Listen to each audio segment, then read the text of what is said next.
Pour le coup de cœur de cette semaine, vous allez peut-être retrouver des autrices que vous avez déjà pu croiser dans un de nos coups de cœur. Il y a quelques temps, deux jeunes autrices nous avaient sorti un magnifique album qui s'appelait Rébis. On avait été émerveillés par ce récit qui cassait un peu les codes, un graphisme hors norme, etc. Vous en souvenez peut-être. Ça faisait partie très clairement, à ce moment-là, des 10 meilleurs albums de l'année. Maintenant, ces deux autrices nous reviennent avec une nouvelle histoire. Nouvelle histoire, mais avec un genre un petit peu... Il y a des points communs, il y a des différences, mais toujours avec ce récit humain marquant que l'on va découvrir. Alors cet album, c'est quoi? C'est Linden. Alors, qui est Linden? Qui est notre héros? Faut s'imaginer dans une ambiance anglaise à peu près, on va dire quoi, 18, 19e, ouais, plutôt 19e, fin 19e. Qui est Lyndon Merriweather? Lyndon, en fait, c'est un jeune homme, professeur des écoles, qui a eu un poste, en fait, dans un petit village. Petit village traditionnel, ils sont deux à occuper ce poste, lui et sa consoeur. Et il donne en fait des cours aux jeunes du village. Donc ça peut faire un peu penser à ces écoles où vous avez des niveaux différents. Allez, on va faire une vieille référence pour ceux qui se souviennent de la petite maison dans la prairie. Ça fait penser un peu à cette école où vous voyez des grands et des tout petits ensemble. On retrouve un petit peu cette idée-là. Il y a un petit peu ça derrière. Et puis surtout, on a ce personnage de Lyndon. Alors Lyndon, il est comment? Il est grand, svelte, pâle. Il a pas l'air très passionné par ce qu'il fait. Par contre, on retrouve ce côté flegme britannique, on laisse passer mais aucune émotion, etc. Il est un peu moqué par sa consoeur, qui sous-entend tout doucement qu'il est un petit peu mou, qu'il est un petit peu lent, pour faire apprendre. Mais il a ses rituels. Tous les jours, il se lève, tous les jours, il se prépare, tous les jours, il écrit une lettre qu'il ne dépose jamais. Les lettres en question s'empilent. Il raconte ses jours sempiternels à quelqu'un. Et ce quelqu'un, on ne sait pas qui il est. Ce fameux Thomas, on ne sait pas qui il est. Toujours est-il qu'il continue sa petite route avec ses habitudes, ses rencontres, jusqu'au jour où il va rencontrer le grand frère d'un de ses élèves. Alors, élève un peu turbulent, un peu grossier parfois, donc il le reprend vertement, mais en même temps avec beaucoup de bienveillance, euh, sans non plus trop en dire à sa famille, car il sait que on a affaire à des gens qui ont la vie rude, donc l'éducation c'est bien, c'est pas pour autant de faire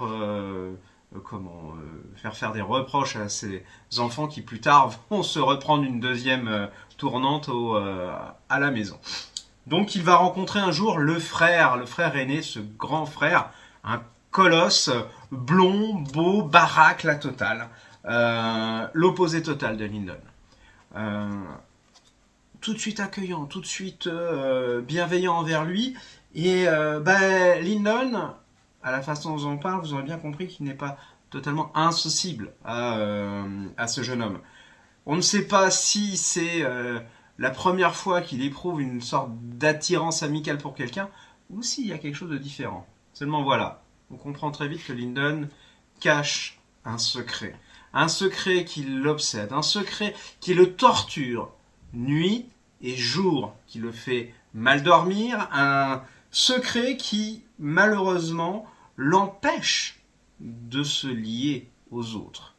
Sauf que voilà, cette fameuse famille dont on parle, on va l'accueillir à bras ouverts, ou plus exactement, le professeur qu'il est va tout de suite voir quelque chose dans cette famille qu'il n'a pas eu, qu'il n'a plus, on ne sait pas trop. Ça fait partie des mystères qu'on va découvrir. Mystère de cette campagne anglaise, mystère de ses enfants aussi.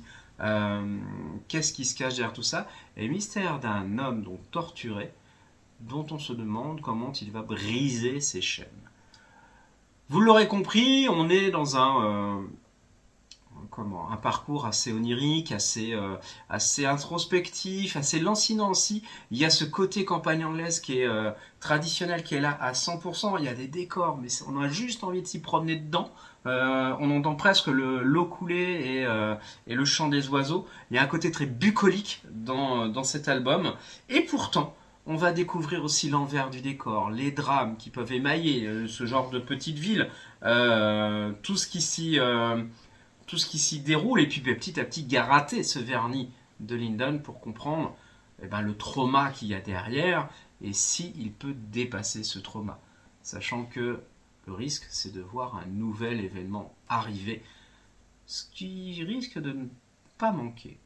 Donc c'est tout ça qu'on va découvrir. Donc franchement, il faut le découvrir parce qu'il y a des thématiques qui sont pas faciles, comme il l'avait abordé sur Rébis, mais abordé avec beaucoup de finesse, beaucoup de tendresse, beaucoup d'humanité. Euh, le drame peut être là, mais la beauté ne l'est pas moins. C'est c'est beau, c'est dur à la fois, c'est doux, il y a vraiment de tout dedans. C'est vraiment agréable. Il y a des personnages, vous allez dire, oh, franchement, celui-là, je peux pas l'encadrer. Et vous allez découvrir, en fait, derrière l'arrogance, il y a autre chose qui se cache. Chaque personnage est duel quelque part. On n'est pas sur la simple facilité des bons ou des méchants. C'est un petit peu tout ça qu'on va découvrir dedans. Et puis découvrir petit à petit le secret derrière chacun. Donc ce personnage est bougrement attachant. C'est quelque chose qui marque, je trouve. Et puis on finit avec une espèce de légèreté, de beauté dans le récit.